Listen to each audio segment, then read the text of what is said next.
The Fox Virginia News at 10 is next tonight. Senator Mark Warner shares what a government shutdown would mean to Virginians, warning that if the funding package is not approved tomorrow, we could see some big changes. We have his thoughts.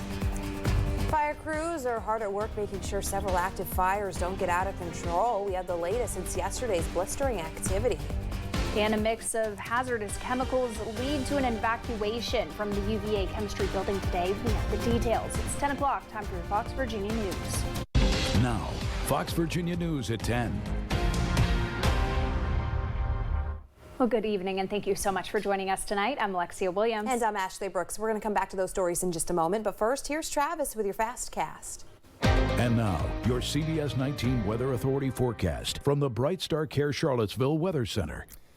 And today, much lower fire danger because of the lack of wind, although fuel moisture still low and overall the air very dry in place. So we're not out of the woods quite yet. Certainly just not increasing the size of wild and brush fires from yesterday with current conditions. So that in itself is very good news. 48 in Charlottesville right now, Madison 43, Lake Monticello 44, 35 though in Culpeper, and 50 degrees in Dillon with 55 in Roanoke.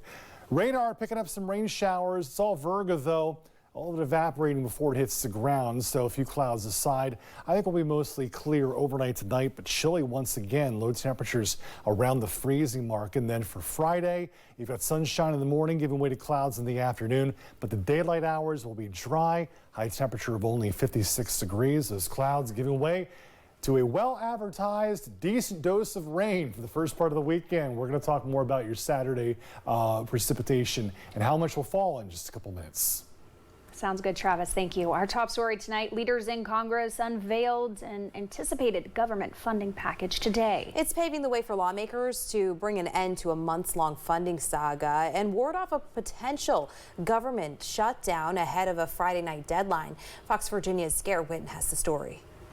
If the $1.2 trillion package is approved, the package would take the threat of a government shutdown off the table until the beginning of the next fiscal year on October 1st. Senator Mark Warner says this should have happened a while ago instead of passing a handful of continuing resolutions to keep the government open. This is a crazy way to run the federal government of the United States. Senator Mark Warner blasting the passage of several continuing resolutions over the past year to keep the federal government open. We need to stick to deadlines. This was due to the chaos in the House, where they couldn't even have a speaker for multiple weeks on end. Warner shares his concerns on what a shutdown would mean for Virginians specifically. Every time we go into one of these continuing resolutions, there is no state in the country that gets hit harder than Virginia, because our concentration of DOD, because the Navy and Hampton Roads, because the number of government contractors. But he may not need to worry that much longer. Congressional leaders have recently introduced a spending package that would put an end to the need for any further continuing resolutions. The $1.2 trillion package would fund different government agencies until the next fiscal year. Lawmakers are currently working towards approving the package before the funding expires at midnight on Friday. House Speaker Mike Johnson says, quote, House Republicans have achieved significant conservative policy wins, but some of his Republican colleagues, like 5th District Representative Bob Good, are rejecting the package and saying it's been rushed. More troubling would be that most Republicans, it seems, are going to vote for the bill tomorrow, irrespective of what's in it, regardless of what bad policies are being maintained, and without even being concerned that they're not going to be able to read it. The House is expected to pass the legislation. Democrats are expected to join a bulk of House Republicans to push the legislation to passage before it heads to Senator Mark Warner and his colleagues in the Senate. In the studio, Garrett Witten, Fox Virginia News. After passing in the Virginia House and Senate two bills, they're known as HB 570 and SB 274, that would help ensure cheaper prescription medication in the Commonwealth, have now reached Governor Glenn Youngkin's desk. AARP Virginia and the NAACP, as well as local politicians, all met at the Trinity Episcopal Church today to discuss what this bill means for people who are in need of prescription medicine. Now, speakers were joined by the Make Medicine Affordable Bus. That's a mobile billboard calling for the governor to pass this legislation. The cost of prescription drugs is out of sight. It's higher in Virginia than it is in other states, and there's no reason for that. Governor Glenn Youngkin has until April 8th to make a decision on those two bills. In Madison County, fires destroying a community favorite. The roller hockey rink was charred by a fast-moving fire. Our Fox Virginia's Felicity Taylor picks up our coverage. I praise God that we all safe and nobody got hurt. A brush fire raging in Madison County Wednesday, narrowly missing homes. I saw smoke and I'm like, oh my, that can't be the rink. But destroying a community fixture. The Madison Hockey League serves over 160 kids all the way up to adults. Our adult league was due to start in 2 weeks. She was absolutely devastated. I got emails, phone calls, text messages from, all of our friends who also have children in the league, and it was really hard because they love this sport, they love this community. Tom Chu, the commissioner of the league, says they can't even comprehend the loss. It's at least $20,000. This shed. There was over 70 helmets in there. There was over 50 pairs of skates in there. There was 15 sets of goalie equipment in there. And the rink itself. It was our scorers table, it was our players' benches, and there was a whole board that sent along this side. That's totally gone. And if you look out at the tiles on the rink, we're over 40% damaged. This isn't the first time a wildfire devastated the outdoor skating rink. It was destroyed by a forest fire 12 years ago. But like last time, the Madison community is focused on rebuilding. There's a profound sense of loss from what we lost.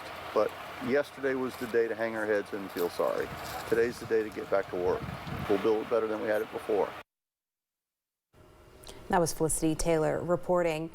A fire that started on private land in the Luray area of Page County and spread quickly into Shenandoah National Park has now reached around 450 acres. That's according to park officials who say that fire is about 10% contained at this time. Firefighters are continuing suppression activities and establishing a fire line.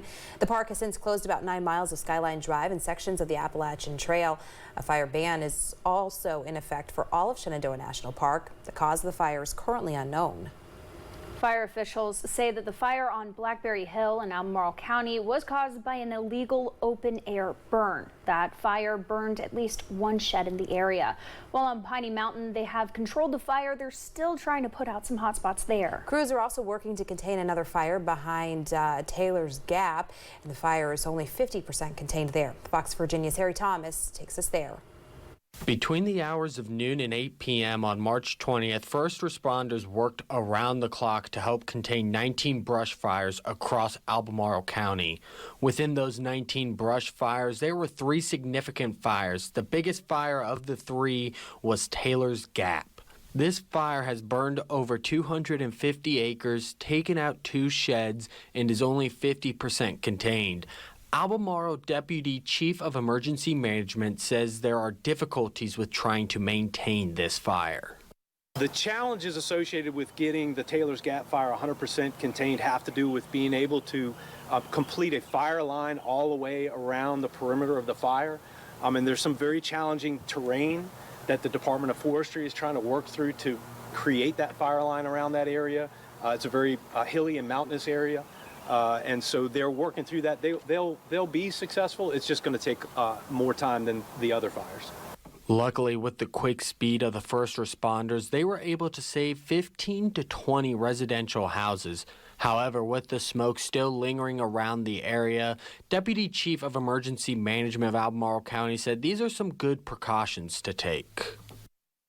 Protect yourself. There's a lot of smoky conditions out there.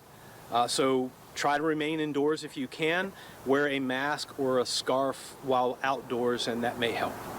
There is still no information of what has caused this fire, but an investigation is on the way. Fox Virginia meteorologist Harry Thomas. UVA's chemistry building was forced to evacuate today as what they're calling a safety precaution after they identified a hazardous mix of chemicals located inside that building. Around 5 p.m., the building was cleared for re-entry after nearly 3 hours of being closed.